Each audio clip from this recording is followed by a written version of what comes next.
অমলকান্তি আমার বন্ধুর নাম। স্কুলে আমরা একসঙ্গে পড়তাম।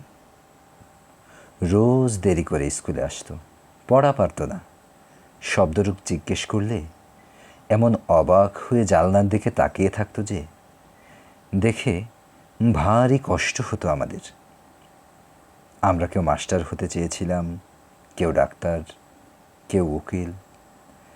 অমলকান্তি সেসব কিচ্ছু হতে চায়নি। সে রোদ্দুর হতে চেয়েছিল। ক্ষান্ত বর্ষণ ডাকা কাক ডাকা বিকেলের সেই লাজুক রোদ্দুর, জাম আর জামরুলের পাতায় যা নাকি অল্প একটু হাসির মতো লেগে থাকে। আমরা কেউ মাস্টার হয়েছি, কেউ ডাক্তার, কেউ উকিল। অমলকান্তি রোদ্দুর হতে পারেনি। সে এখন অন্ধকার একটা ছাপাখানায় কাজ করে।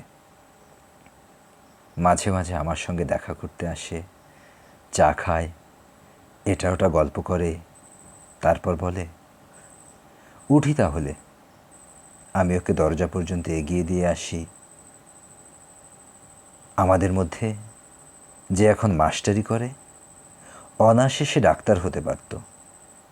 যে ডাক্তার হতে চেয়েছিল, উকিল হলে এমন কিছু ক্ষতি হতো না। অথচ সকলের ইচ্ছেই পূরণ হলো, এক অমলকান্তি ছাড়া। অমলকান্তি রোদ্দুর হতে পারেনি। সেই অমলকান্তি রোদ্দুরের কথা ভাবতে ভাবতে ভাবতে ভাবতে সে একদিন রোদ্দুর হতে চেয়েছিল।